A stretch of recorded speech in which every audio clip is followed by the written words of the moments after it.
এই কথা মাথায় রাখতে হবে। এই শহরের কোনো উকিল, কোনো ব্যারিস্টার যেন ওর হয়ে কেসটা না নেয়। যে করেই হোক বেরোতে হবে। আমি না বেরোলে যে আদির আরো বিপদ। গৃহপ্রবেশের আজকের পর্ব ধারাবাহিকের শুরুতে দেখানো হয় শুভ ঘরে প্রবেশ করছে। তখন বাড়ির সবাই জিজ্ঞেস করে, তুমি একা কেন, আদি কোথায়? শুভ কোনো উত্তর দেয় না, চুপ করে থাকে। তখন সেবন্তী অনেক বকাঝকা করেন আর ডোনা খুব খুশি হয়, এতে বলে, বেশ হয়েছে, এই ডোজটা আগেই দরকার ছিল। তারপর আদির বাবা শুভর কাঁধে হাত রেখে জিজ্ঞেস করে আদির কিছু হয়েছে কিনা, কিন্তু শুভ কাঁদতে কাঁদতে বলে আদিকে পুলিশ অ্যারেস্ট করেছে। শুভর মা তখন চমকে উঠে, বলে, তাই তো বলি, আমার মনটা খালি কু গাইছে কেন। দৃশ্য পরিবর্তন হলে আমরা মোহনাকে দেখতে পাই, সে কান্না করছে। আকাশ থেকে জিজ্ঞেস করে, তুই কি করে জানলি, এত ভোরবেলা তোকে এই খবর কে দিল? তখন মোহনা বলে, সে আগে যে হসপিটালে কাজ করত সেখানেই খুনটা হয়েছে, তাই তার পুরনো কলিগরা তাকে জানিয়েছে। তখন তার মা বলে, আদি তো খুন করার ছেলে না, কোনো বড় একটা ষড়যন্ত্র হচ্ছে।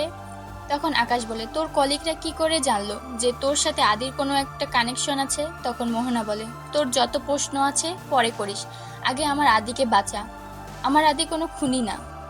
তারপরে সিনে দেখানো হয় শুভ কাঁদতে কাঁদতে বলছে, সব তার জন্য হয়েছে, আদি তাকে এসবের মধ্যে জড়াতে বারণ করেছিল।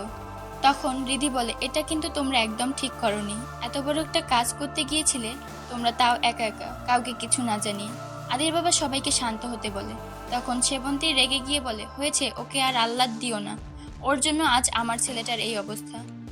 তুই কেন এসবে জড়াতে গেছিস? স্বামীর প্রতি তোর একটুও দায়িত্ব নেই? তখন রোনা বলে, শুভকে যদি লাই দিয়ে মাথায় না তোলা হতো তাহলে আজকের এই দিনটা দেখতে হতো না। দিদি বলে, এখন এসব বলার সময় না, এরকম একটা সিচুয়েশনে যে যার ঝাল মিটিয়ে যাচ্ছে, এত স্ট্রেস নিতে না পেয়ে শুভ অজ্ঞান হয়ে যায়। শুভ স্বপ্নে দেখে যে আদি বাড়ি ফিরে এসেছে, এরপর সে বাড়ির সবাইকে ডাকতে চায়, তখনই দেখে আবার আদি নেই, আর শুভর ঘুম ভেঙে যায়।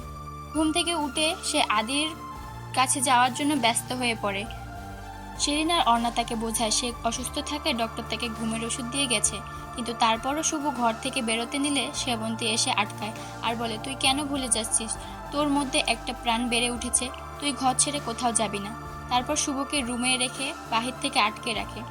দৃশ্য পরিবর্তন হলে আমরা লকআপে সূর্যকে দেখতে পাই, সেখানে অন্য কয়েকজন তাকে টিটকারি মেরে অনেক কথা শোনাচ্ছে। তখনই সেখানে রিধি আর সুদীপ্ত আসে।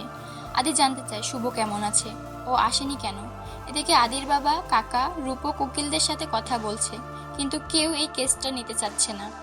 রিধি বলে, ওকে মা এই অবস্থায় আসতে দেয়নি, আর দাদা ভাই তুই চিন্তা করিস না, আমরা ঠিক তোকে ছাড়িয়ে নিয়ে যাব।